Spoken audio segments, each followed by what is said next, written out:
All right, let me let everybody know we're here, and if you would check out the YouTube stream and see if there's any echo. Okay. Just waiting for it to boot up. All right, I'll let everybody on Discord know we're here. And Joey's already in the chat room. Look at him. Let's see. Any echo.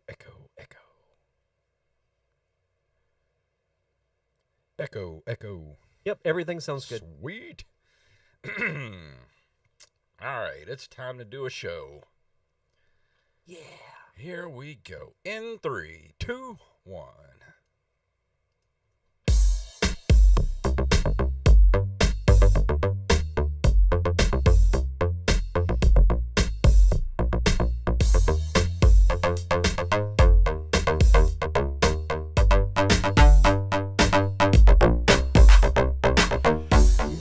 Programs. We're back for another episode of the Nerd Cave Retro Show. My name is Jason Robbins.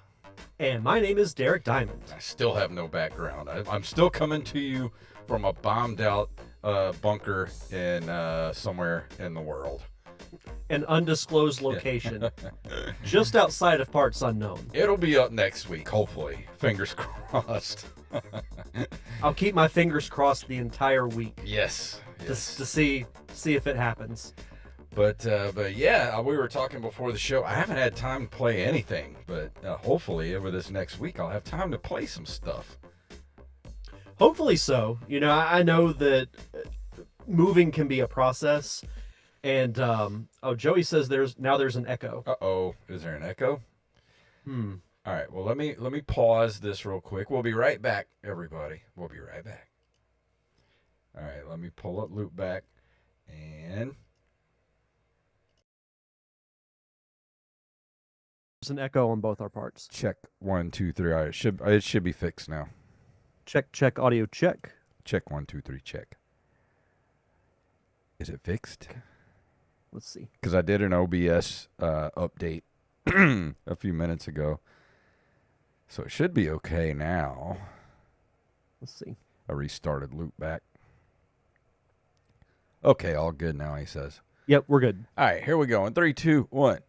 All right, we're back. And you didn't even notice, everybody, that we had left. What? We left? I guess I blacked out there for a second. We had a little echo going on the live stream, so we had to get that fixed. It's technical difficulties, everybody. Technical difficulties. Even technology can get a case of the Mondays sometimes. Yeah. But we were talking about stuff we'll get to play. I haven't gotten to play anything this week. I'm hoping, well, I mean, I have to. I'm going to review RBI baseball next week, so I got to play something. Yeah, I mean, you're pretty much making it a requirement to play something. So but that's a good way to get you to actually play a game. And I actually, being a homeowner, already got some homeownerness going on. My air conditioner's kind of giving me problems, but it is 100 and something degrees outside, so I'm not sure if it's just the weather or if the air conditioner's going out, but we'll find out soon enough. Isn't it always like this time of year? Yeah. When the AC goes out? That happened to us about 2 months ago, and we had to get an entire new unit. Yeah, I'm afraid that might be what I'm going to have to do. Heck of a way to start off your home ownership. Yeah, but at least I got a little bit of a home warranty, so that'll cover some of it. Yeah. Well, maybe it won't come to that, and maybe it's just something that can be easily fixed. Well, a friend of mine ordered the part that was needed. A friend of mine works in AC, HVAC, and he said he ordered the part that it might fix it. So hopefully that'll get it back on track, because it's toasty outside these days, everybody. So now I have to keep 2 sets of fingers crossed for you. One for the background, one for the AC. Yeah. This heat wave can just go eat crap is what it can do. All those people that back in January that were complaining about the snow, where are y'all at? Yeah. Where are you at with the 100+ degree humidity? People that are like, I love summertime. Summertime's great. I hate winter. Like, why? It's 100 and something degrees outside for like 3 months straight. You can't do anything. It's too hot. and it's just misery. It's miserable outside right now. Why would you want that? And it don't You get could have dark till like 11 o'clock at night. So why? Why do we do this? You can get sun poisoning, sunburn, heat stroke, all the things. Yeah, I don't like it. It's But it's not cool. great. Yeah, it's great. Uh, I cannot stand summer Me personally. neither. This is the summer hating, let's hate summer episode of the Nerd Cave Retro Show. Oh, Mushmouth, summer is trash, and it always has been. Has been. Winter lovers rise up. Yes, that's what I'm Love talking it. about. Rise up. I'll have the winner, please. I'll take it now. Yes. But anything you wanted to bring up before we go into the news for this evening? We got quite a few news stories to get to.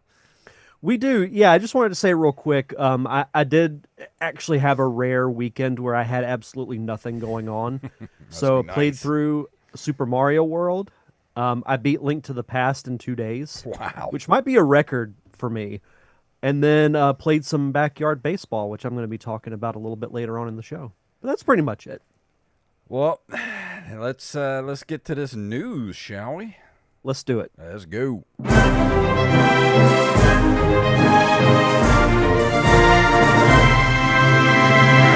As most of tonight's stories were provided by RMS Jackson, and one cool one was given to us by Mr. Joey Image, who was in the chat room just a little while ago. Got it in right under the wire, right before we started the show here. Hit that late deadline. Yeah. But the first story tonight comes from NintendoLife.com. System Shock 2, the 25th anniversary remaster, is out now on the Switch 1 and 2. And it's all about, have you ever played BioShock? Well, this is basically the prequel, sort of a prequel to the BioShock series. It was written and designed by Ken Levine, who would go on to lead the development on BioShock and BioShock Infinite. System Shock 2 is widely regarded as a pioneering title, leagues ahead of its time, and to this day one of the finest games ever made. Now, thanks to the remaster wizards over at Night Dive Studios, it's finally available on console. System Shock 2 25th Anniversary Remaster takes place on the starship Von Braun as you play as a soldier who awakens from cryostasis with amnesia, and it's up to you to work your way through the environment and meet with Dr. Janice Polito, who helps you along the way via radio. Naturally, this is merely a slice of the overarching narrative, and like much of Levine's work, you can expect a couple of twists and turns during your adventure. So I've never played this. I've always wanted to. I've always heard what a great game System Shock is, so I might actually pick this up for my Switch. Yeah, I vaguely remember hearing about it back in the day. I never played it, but there are quite a few games from that time that you can look at as kind of being a standard bearer or a little bit ahead of their time. And this, as we just read, is one of them. So this would be cool to go back and play. Like, this isn't usually the type of game that I jump at, Yeah. but I'm kind of curious about it. Yeah. And Chuck says he just got here and we need to rewind. So let's start the show over again. And but yeah, I might pick this up. I've always been curious about the System Shock games because I do love BioShock. Joey says people play the Switch. Get out. You're banned. Banned from the chat room, sir. From RetroDodo.com, Squid Game Game Boy demake brings 8-bit terror to the DMG. Did you find yourself watching Series 1 of Squid Game and thinking that it would make a great Game Boy game? Well, you might think that's a bit of a niche question, but I think about this on a regular basis, I being the person who wrote this article. 64-bit certainly had the same thought as me, and they've made an 8-bit version of the series for players to download and play on emulators or their DMG via a flash cart. The demake runs just like early DMG games like Navy SEALs and has some incredible cutscenes that manage to capture the likeness of the characters from the show. It's been made fully in GB Studio and is available to download on the 64-bit itch.io page alongside an instruction manual that you can print yourself. And there's also printable box art and cartridge stickers that you can print as well. Yeah, We haven't really talked. I still have Oh, go, itch.io saved on my list. There's a lot of stuff I want to get on there. yeah, we haven't talked about Squid Games. Have you watched that show? I watched the first episode, but back when it first came out, but I didn't really get into it. So I know people say it's good, but I don't know. I just kind of need to give it another chance. Yeah, I don't like it as much as a lot of people that say that it's really good. Like, I don't think it's terrible, but I guess it's not really my thing. Yeah, But the screen caps from the article here, especially the cutscenes for a Game Boy era game, it looks yeah, great. looks great. It's even got that ugly green kind of tint Yeah, that the old Game Boy had. So it looks like a Game Boy game from that era, just with improved cutscenes. So it sounds interesting. Like I think a Squid Game video game would work. I don't know that I would have gone the retro avenue, but yeah, it's kind of I think for a weird. modern game, Yeah, it would actually work. yeah, I think so. I picture, I've never seen Squid Games, but I know enough about it to think that it would make, a modern type of game. But to be on the original the Game Boy, it's just kind of who thought of that? And it says here there are 6 games to play through in the story mode, all with cutscenes and multiple endings, which is kind of cool. Yeah, they're saying they don't like my naked wall behind me, but it's coming. I'm getting my backdrop. I promise. It's coming soon. Hopefully next week. Yeah, yeah, next week. But this next story is from RetroDodo.com. It's hands-on with the world's first retro handheld and a ruler. The modding community, this is so weird. The modding community are always working on the weirdest type of handhelds, and it's always interesting to follow along, mainly due to their handheld addiction, but they'll ignore that because they've seen a rare PS1 roulette controller turned into a console. They've seen a Tamagotchi turn into a digital camera. Now they have seen a handheld emulator rammed into a ruler. The creative lunatic behind this invention is known as Raphael Texier, also known as Rafatech. This was a project he launched on Kickstarter and quickly reached his backing goal. And you can order a unit and back the project on Kickstarter if you're still interested in acquiring one. Let's see the retro ruler specifications. It has an ESP32S3 dual-core microcontroller, 8 megabytes RAM, 16 megabytes flash, a 1.69-inch IPS screen at 280 by 240 pixels, 12 buttons, 2 shoulders, a zero point 0.7 speaker with DAC amplifier, and a micro SD reader, max 128 gigabytes. I mean, this looks cool, but this is so weird. Like, I wouldn't even be able to see that screen. Like, I would need some serious, readers to look at that screen. I'm gonna steal a quote from Will Smith in Men in Black whenever he's given the noisy cricket Yeah. little gun. I would say the exact same thing if I were given this ruler. I feel Yeah. like I'm gonna break this damn thing. Yeah. I mean, it's just a little Like I feel like plastic. I'm just going to snap it the Yeah. moment that I try to play it. Like it's cool and all, but I'm not gonna get a retro console and a ruler. Not Let's see. knocking it, but it ain't my thing. You can play. You can go on. There's a link here for Kickstarter.com retro ruler. You can do a $2 pledge because you believe in it. The Kickstarter price is let's see, it's 49. Is that pounds? 49 pounds, about $58. $58, and it says ships anywhere in the world. So, but I don't know what the shipping is. Yeah, I'm not sure either. If you want two, you can get them for 104, which might be a good little price for you. You and a Yeah. friend can play your rulers while you're in class. That would make for a fun scene in a movie. Yeah, Like, what'd you get in trouble for? I was playing with a ruler. yeah, Like what? But there is a cool video attached to the article where you can actually see this ruler in action, see someone actually playing it, it is cool. I will admit that, but I personally wouldn't get one. Yeah. Yeah, I mean, it looks could be cool to have one, but it's like, would you really sit there and play a ruler? It would be a good conversation starter. Yeah. I would say that. From indieretronews.com, I'm going to go ahead and apologize in advance. I'm probably going to butcher this name. Jixa Lady Tiger. This PC platformer with a C64 style palette looks super cool.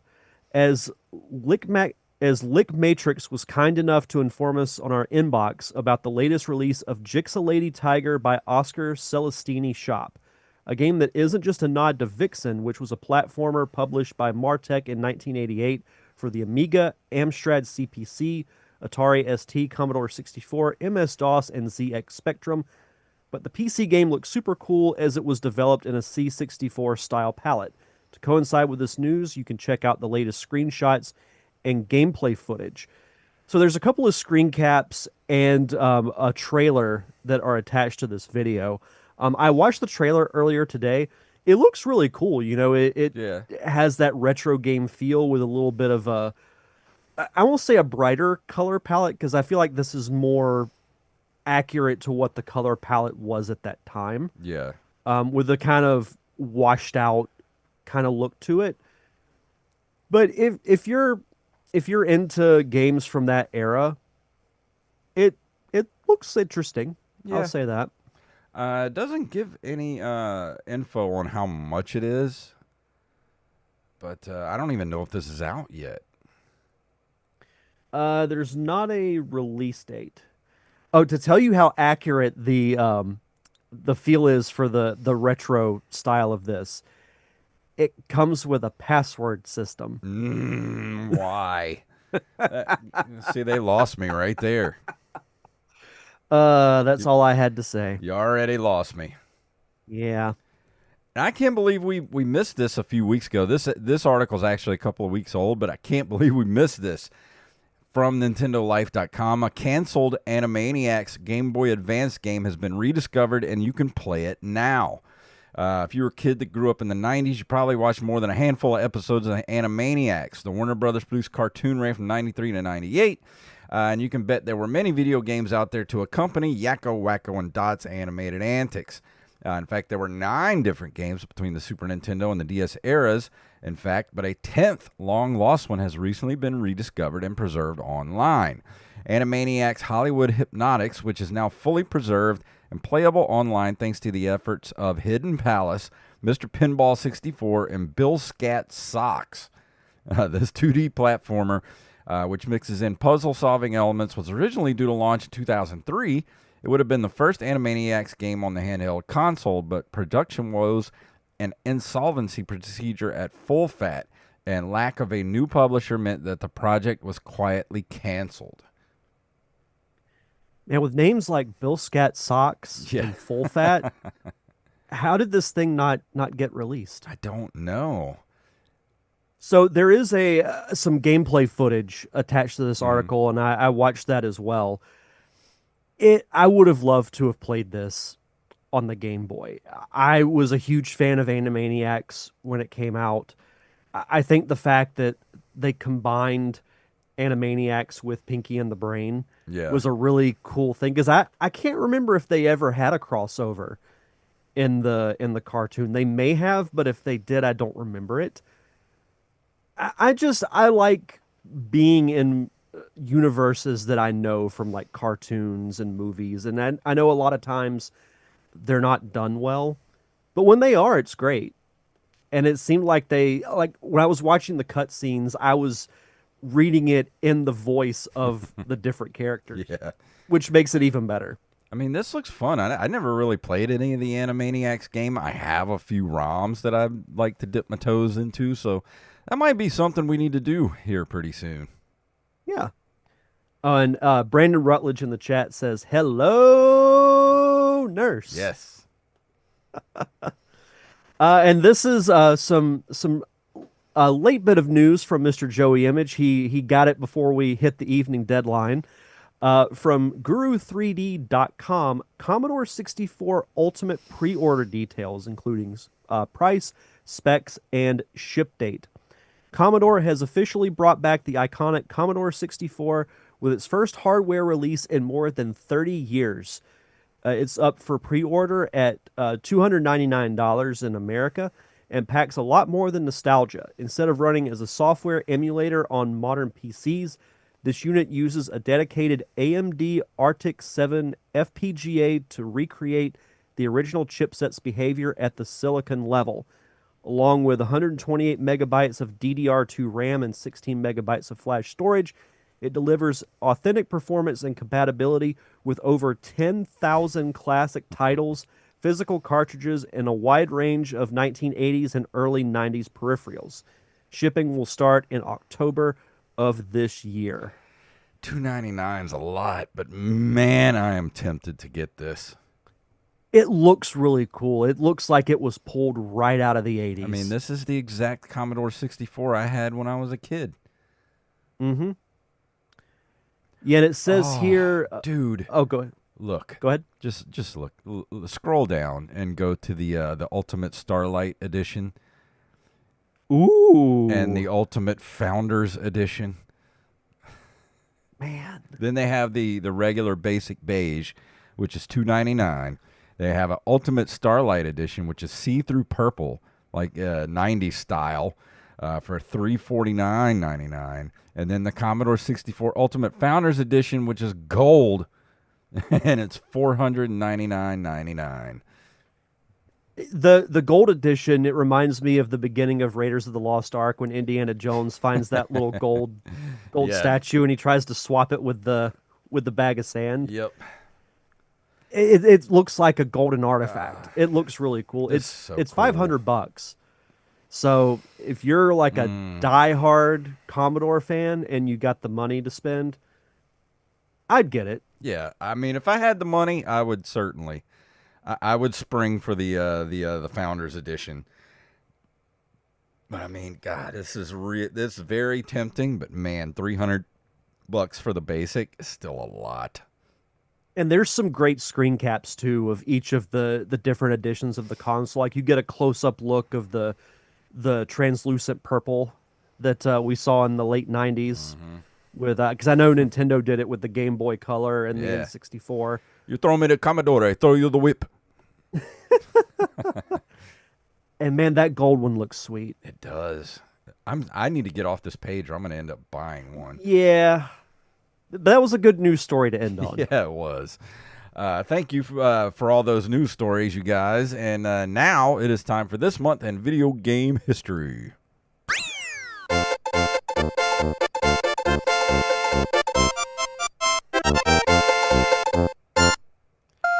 In July of 1980, Atari Incorporated released the Cold War-inspired Missile Command for arcades in Japan and in the United States, and probably one of the top 5 best games you can actually play for the Atari 2600. And I think one of the more recognizable games from the 80s, specifically the early 80s, you think of like different arcade titles that were out. Missile Command is usually like the third or fourth one that I think of. Oh, yeah. Yeah, it's a classic.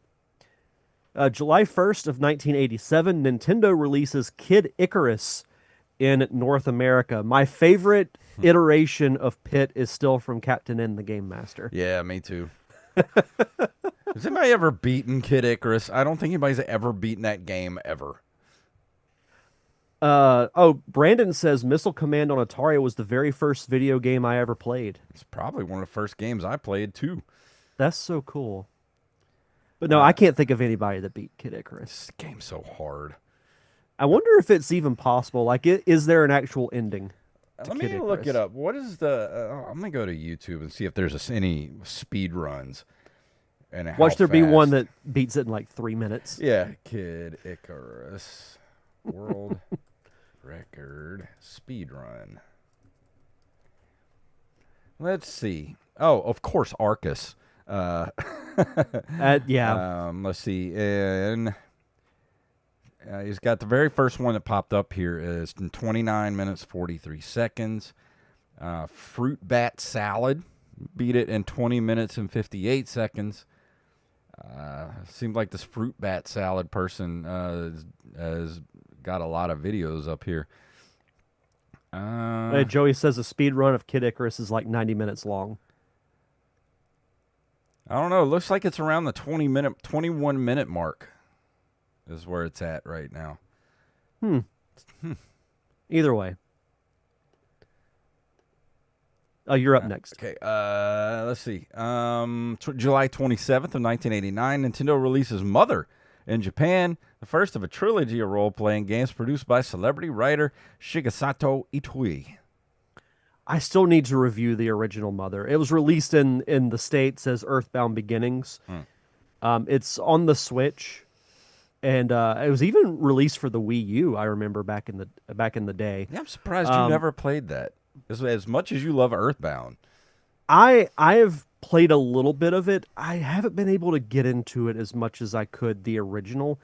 But one of these days I will carve out some time and at least get through a bulk of the game before I review it. Yeah. But I'll make it a point. I will review it by the end of 2025. July 14th of 1993, one of our favorite games, Super Mario All-Stars, is released for the Super Nintendo in Japan, which features upgraded 16-bit versions of the first 4 Super Mario games. One of the must-have SNES carts if you're collecting for the Super Nintendo. Well, yeah, because you get 4 games in one. Yeah, and everything looks better. You get to play all the original games, and they look awesome. They've never looked better before or since. I will say, and I might get flack for this, but Mario All-Stars is my preferred method of playing, like Mario Brothers 2 and Mario Brothers 3. Yeah. I mean, I still prefer playing Super Mario Brothers 3 on the original Nintendo, but everything else I prefer playing on All-Stars. Yeah, the music's upgraded a little bit. It's got a more, like cleaner, modern beat to it. It's so good.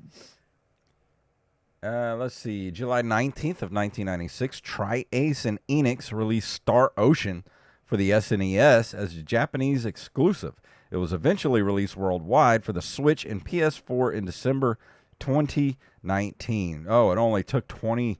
how many years is that? Like 25 years, 3 years, whatever, to get to the United States. Good Lord.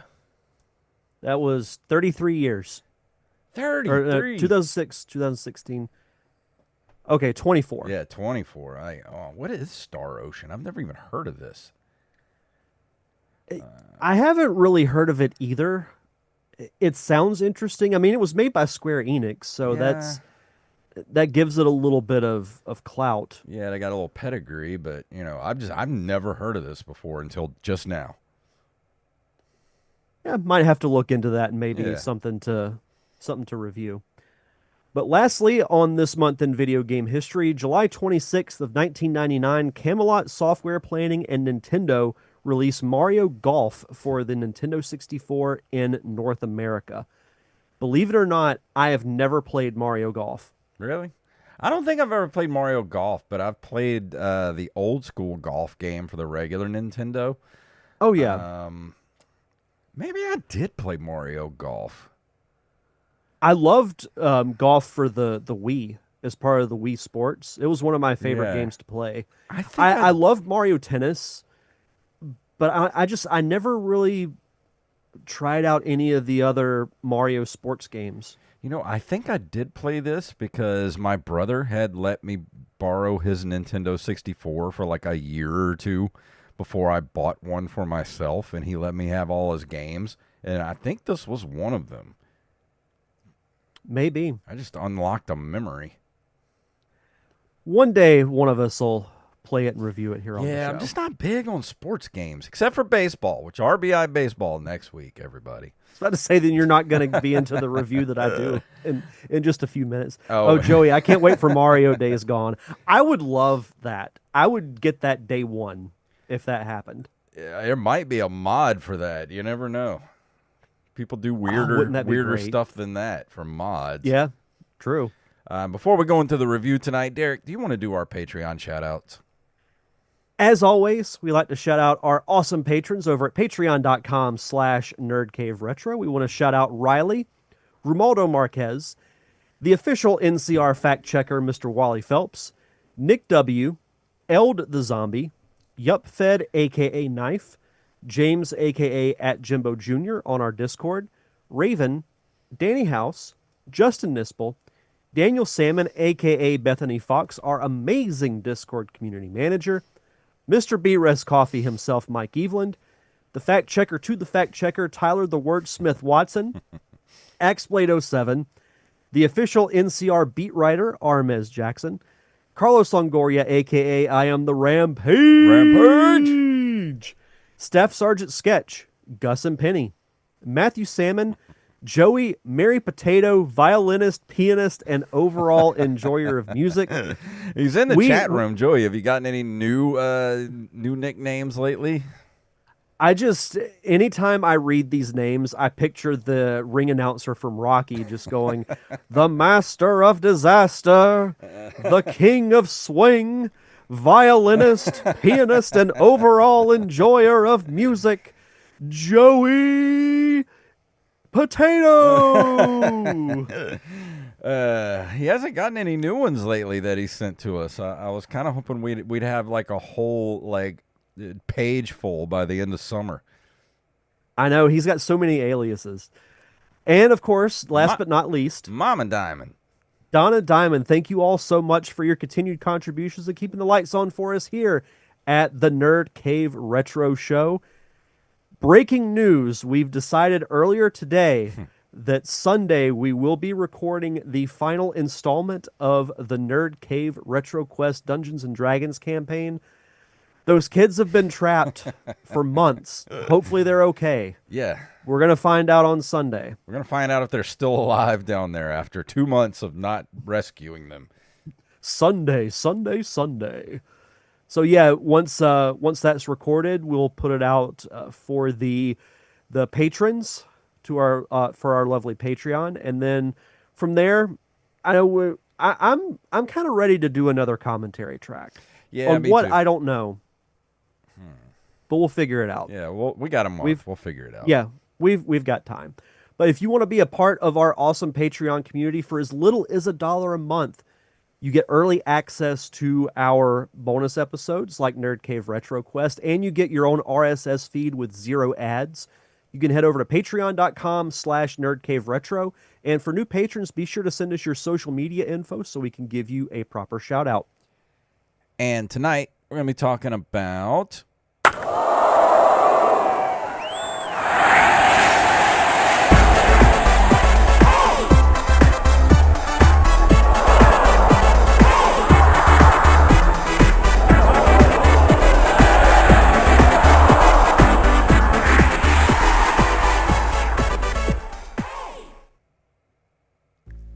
There we go. I was laughing at Rampage. You said commentary track of the Munchies. For it. Yeah, I'm all for it. So, this is a game that I have not thought about in a long time. And it's interesting because it's a game that I never played growing up. I remember hearing about it, but never got a chance to play it until now with this remaster. Of course, the game I'm going to be talking about is Backyard Baseball, which is a baseball video game. Who would have thought? Developed and published by Humongous Entertainment. It is the first video game released for the Backyard Sports franchise and the long-running Backyard Baseball series. The game was originally released on a hybrid Windows and Macintosh CD-ROM on October 10th of 1997, and the game was remastered in 2024 as Backyard Baseball 97. It was released for Windows via Steam. Funny enough, exactly 27 years to the date of the game's original release. Wow. And also is available on iOS, Android, Switch, and PlayStation 5. So, what kind of inspired this, talking about this game, is that every now and then in a group chat that I have, we bring up Backyard Baseball, and we'll talk about baseball, specifically the Atlanta Braves, because we're all Braves fans. And then I was thinking, I have never played backyard baseball as much as I've talked about it. So I was excited to play this game because I had reasonable expectations for it. Now, when I play a game specifically for this show that I've never played before or really know anything about, I don't like to read anything. I download the game and I go in with a completely open mind and no expectations. And the first thing that I thought of from watching the opening of the game is I felt like I was watching a movie like The Bad News Bears or The Sandlot, those old baseball movies that starred kids. Yeah. And they'd be kind of like your typical coming of age story, learning life lessons through sports or making lifelong friends through sports and things like that. So I was pretty amped for it. And I like the look of the game. It reminds me of the old comic strips that you would read in newspapers, specifically like Calvin and Hobbes, a little bit of Garfield maybe and some of the others, but I felt like I was watching an old comic book come to life. So from the very beginning, I'm like, okay, this is cool. You can see that the animations has been updated a little bit, and then once you get to the main menu, it feels like you're playing a game on the computer because you see a little arrow icon. So it's like, okay, this is kind of like a point and click. And I'm like, duh, it was a computer game. So of course it was. This is a very detailed game for something that came out in the late 90s. And I say that because not only do you get to pick your team, but you can also arrange them in like their batting order, who plays what position on the field.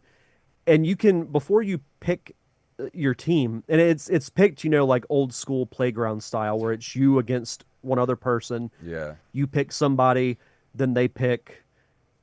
And as you see the kids start to dwindle down and you see the ones that are left over, I'm like, this reminds me of elementary school.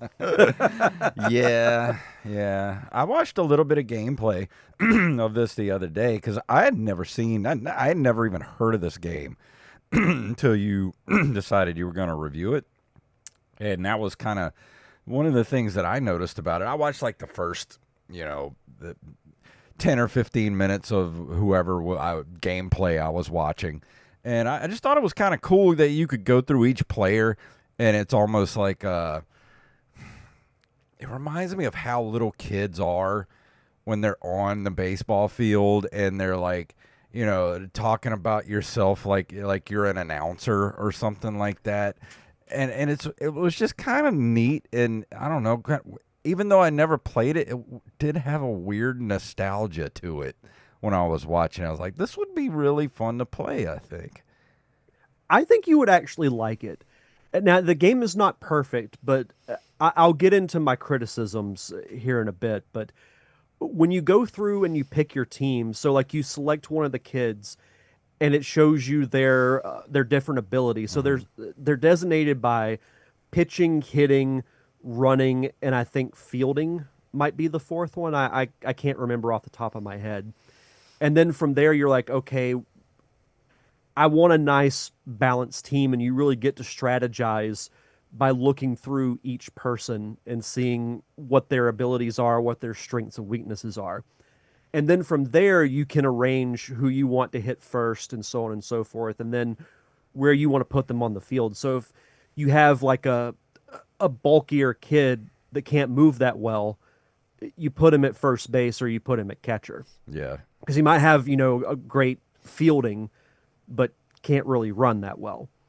And you do that with everything, and you see this little map of the baseball field, and you can move the kids around to be like, okay, I want to put them in left field, I want to put them in right, so on and so forth.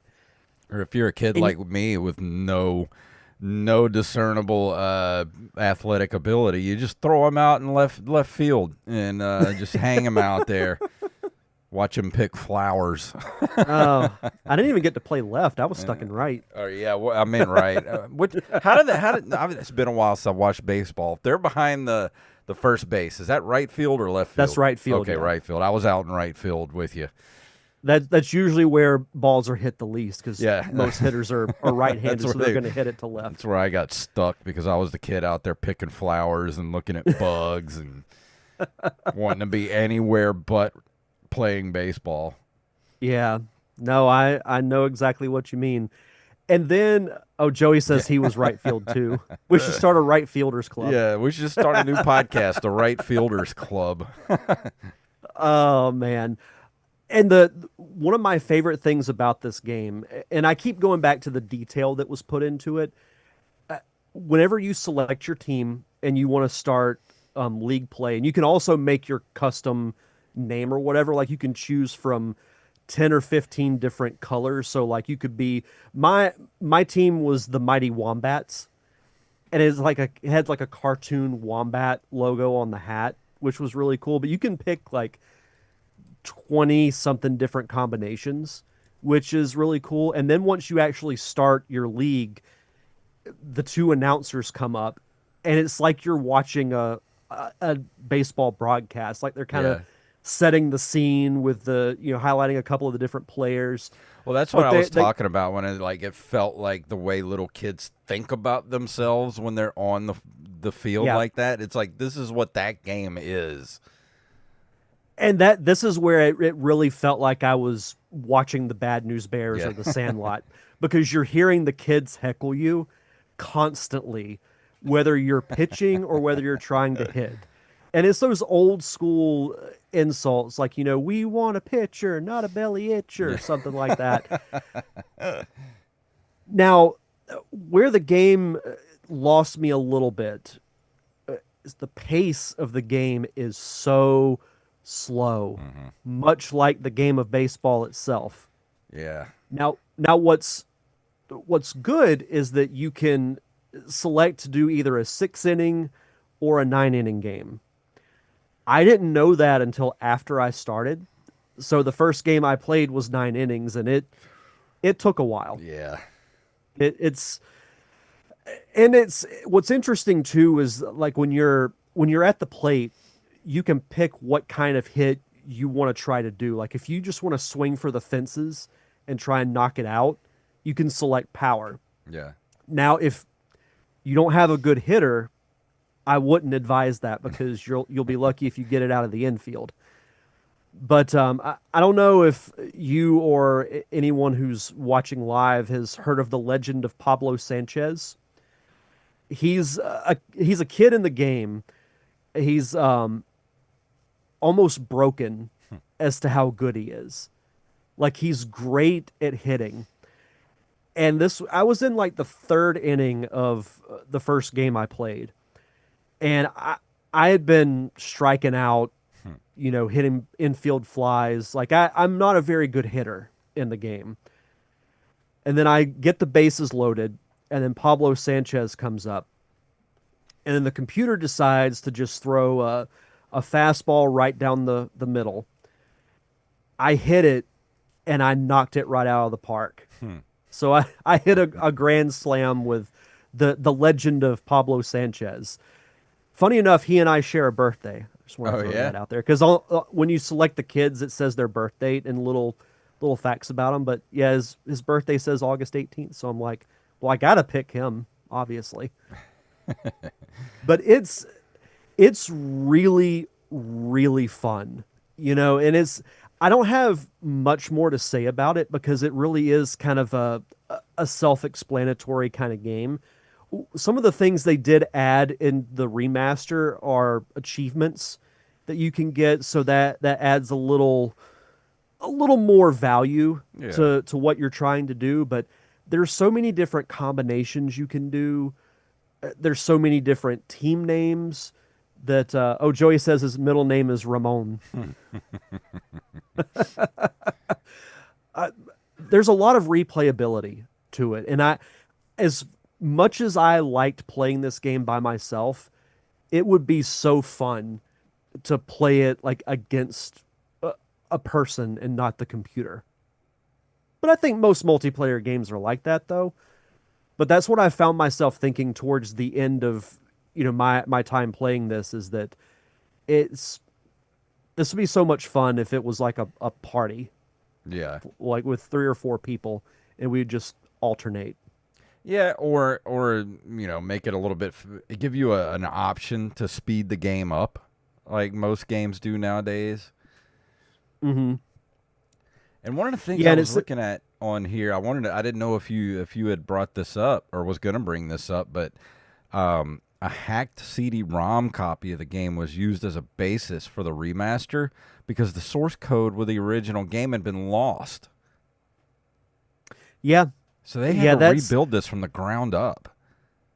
which is even more impressive because I think the game actually looks quite good for what it is. Yeah. You you can tell by some of the animations that it's an old computer game, but I like the little details that they added to it. Yeah.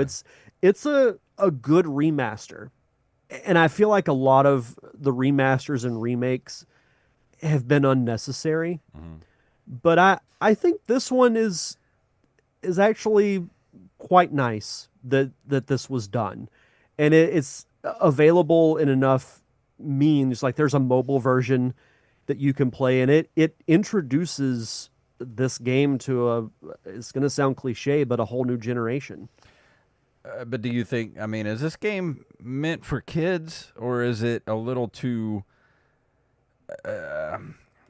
in depth for kids, young kids to get into? Because it seems like it's a game meant for kids, but it's also like a baseball simulator.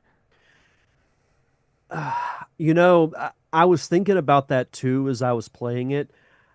I honestly don't know. I think kids that like baseball would be into it, but those that would play it casually, they'd probably get bored with it. Hmm. But because it does take a bit, like if you just want to pick random kids and play a game, like because you can do single like pickup games too, so it doesn't have to be league play.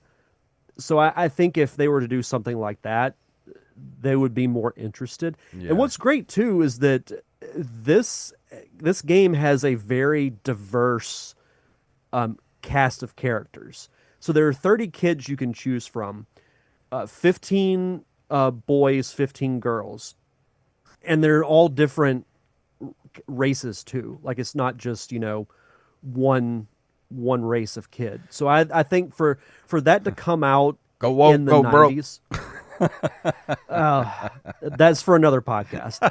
Um, I thought that was really cool, and the fact that this is from the 90s told me that okay, these were forward thinking people. Yeah. Is all I'll say. I mean, it sounds fun. I don't know if I would be in the mood for a simulator type of baseball game. I would want more of an arcade experience. Like that's why when you had mentioned you were doing this, the first thing that popped in my head was RBI baseball because that's more of an arcadey type of experience for the NES, and it was a super successful, probably one of the most successful baseball games for the NES. But we'll talk about that next week. But that's when I play baseball, it's kind of what I want, a more of an arcadey experience. I don't really want a simulator. Yeah, I think it's really what do you want when it comes to a sports game. Like if you're a fan and you like the in-depth kind of mode where you're picking your team and you're strategizing, then I would absolutely say backyard baseball is worth it. And it's only $10 on the Switch, Not bad. and I'm assuming the PS5 and Steam. So, and I want to say the mobile version might be free. Oh, wow. Okay. I don't know that for a fact, but I read that somewhere because Well, any free. it, if it's on the internet, it has to be true, right? Yeah, exactly. But as far as the reception to the game goes, it was released to moderate reviews. The game was praised for its diversity, and Computer Gaming World cited the easy to learn difficulty. The reviewers criticized the slow gameplay, with Matt Combe describing the pacing as fluid as a drunk trying to walk a straight line. And then reviews of the 2024 remaster noted that it was functionally identical to the original release, Mark Delaney of GameSpot viewed this as a missed opportunity to implement some quality of life features.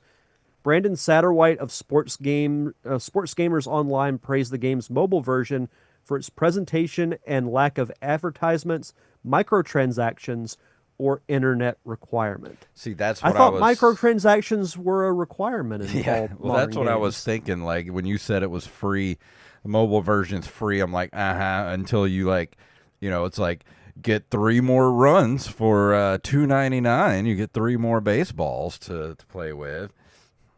Well, they'll start you out at 99 cents. Yeah, And they'll be yeah. like, "Oh, you like this? So get 4 more for Yeah, 2.99." get 3 baseball diamonds for $3.99, and each diamond lets you play an extra inning.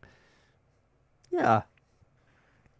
But that, yeah, But I do kind of agree with that though. When they talked about the quality of life improvements, like that's the best part of replaying some of these remasters is they, being able to do some of the quality of life upgrades that these normally do, and it's like if you're gonna do it, you might as well add some of those in there. yeah, I do agree with that. I think there are more things that could have been added to make the game even better. It seems like it was the original game plus like one or two new features. Yeah, But for what it is, I actually quite enjoyed it. Like I said at the beginning, I went in with really no expectations and actually had quite a bit of fun with it. But I I like baseball, so the pacing didn't bother me as much as some other people that I know would. But um, I I'll say on a scale of 1 to 10, I'm gonna give it a solid 7.5. I think it's with the updated graphics, the in-depth gameplay, the environment is awesome, and you get to pick from so many different parks too. Like you have an old dirt park, you have a city park that kind of reminded me of Hey Arnold, the old '90s Nickelodeon cartoon. yeah. They had a lot of cool places you could play. That So was I'm going to what. give it a 7.5. I Yeah, think if you're a baseball fan, definitely check it out. that's what I was gonna say. The art style of the game kind of reminded me of that like late '90s, early 2000s, animation style of that era, and I was like, yeah, that's I like that. It's something very nostalgic about it. I know I think we talked about this on the show a while back that if backyard baseball did well, that there could potentially be like a series or a movie. I would love if someone adapted backyard baseball and made it in the style of like those '90s sports movies, like like The Sandlot, like A Kid in King Arthur's Court, The Big Green. That'd be awesome. Like I watched those movies religiously as a kid. Yeah. Heck, actually, no, I don't want them to be made because I want to be the one to do it. You know, and I was talking with some friends the other night about a friend of mine came over. Actually, the editor for Monsters Anonymous came over to hang out Friday night. We watched movies and talked about movies. We're talking about Bad News Bears, and they don't really make movies like that anymore, where you get these ragtag group of kids to be at a baseball team, and you're rooting for them, and they're doing good. They get to the finals, and then they lose. They don't win. Like it's not like it's not like Miracle or anything like that. Yeah, It's kind of like all this build up to them losing. because the lesson isn't that you need to win. It's about the friends and the lessons you learn along the way. Yeah, and you have to get that lesson that sometimes no matter how hard you try, you just don't win. It's more realistic, honestly. Yeah, yeah. But those are my thoughts on Backyard Baseball '97. And I was looking up to see if we had any listener reviews. We already did Mario Kart World for Nick the Horror Game. We did. Fan We did that week. last Okay, week. I just wanted to make sure. So we don't have any listener reviews right now. So if you want to give us a listener review, head into the Discord. Give us your listener review, and we will read it on the show next week. And as speaking of next week, I will be reviewing RBI Baseball for the NES, and hopefully my copy of Lethal Weapon for the NES will be in sometime this week that I got off of that new app that I got last week. And yeah, I don't need to be on that app because I'll get in trouble. I downloaded that app, and yeah, I could spend way too much money. Yeah, and everybody, if you want to know what the app is, I'll tell you, but just be warned. It's called Whatnot. And you can go in there, and they have auctions for all kind of stuff, like comic books, movies, video games. Be careful; it can suck you in, and you will end up spending lots of money that you don't need to spend. It's like Walter White said in Breaking Bad: tread lightly. Yeah, tread lightly. And our buddy Chuck, who's in the chat room right now, spent lots of money this last week or He so did. on video game stuff. So be careful out there, kids. It's addicting. It's dangerous out there. Yeah, it is. But and Joey said, "Whatnot's old news, man? Did you discover?" Yes, I did. We did. Oh man, that's awesome. But that's bringing us to the end of this episode. Derek, what is going on with you before we get out of here? Yeah, check out facebook.com/wiredforsoundmovie. I can't believe we're already in mid-July, so we'll be shooting the movie in about a month and a half, still raising money. So you can find a link to the GoFundMe at the top of the Facebook page, and that's facebook.com/wiredforsoundmovie. And go check out the Open Micers podcast with me and Mr. Jacob Craig. We didn't have a show last week because Jacob got the plague, and so we had to push it to this week. But it's going to be another hostful episode this week, and I got a story about a baby and gravity. Not my baby, Oh, no. and I didn't drop the baby, but somebody did. But if you want to hear that story, you go to Open Micers this week, and I'll tell that tale. I can't wait. But that's going to do it for this week. Anything else before we walk out the door? I think that's it. All right, here we go. If you want to email us nerdcaveretro@gmail.com, or you can leave us a voice message at voicecast.app/NCR. And you don't have to sign up for anything or nothing. You just go there, you leave the message, and that's it. That's it. That's all you got to do. Just leave us a message. We'll play it on the show. Also, nerdcaveretro.com. That's our link tree. That includes everything. Of course, the way to go to that voice cast. There's a button for our email and Facebook, wherever we're at on the internet. You just go to nerdcaveretro.com. That takes you everywhere you need to go, to the Discord, the merch shop, ncrmerch.com, where we got all kind of t-shirts, hats, magnets, bags, mugs, whatever your nerdy heart desires. And of course, leave us a review and or a 5-star rating on all podcasting platforms. Derek, please tell them what it's all about. May the way of the hero lead to the Triforce. Yeah. Master Blaster runs Bartertown. You blew it! All right, and that's an episode, everybody. Woo! Brandon says Jacob is the plague. That's what he yes, gets for Joey, having it's a dangerous child. to what not alone. Take this. Yeah. That's what he gets for having a child. He's got a little walking petri dish in the house. Yeah. Yeah. Yeah. But thank you, everybody, for hanging out with us tonight. We'll be back next week with RBI Baseball. Let me play our little outro here. We love all you guys, and we'll see you right here next week. Same bat time, same bat channel.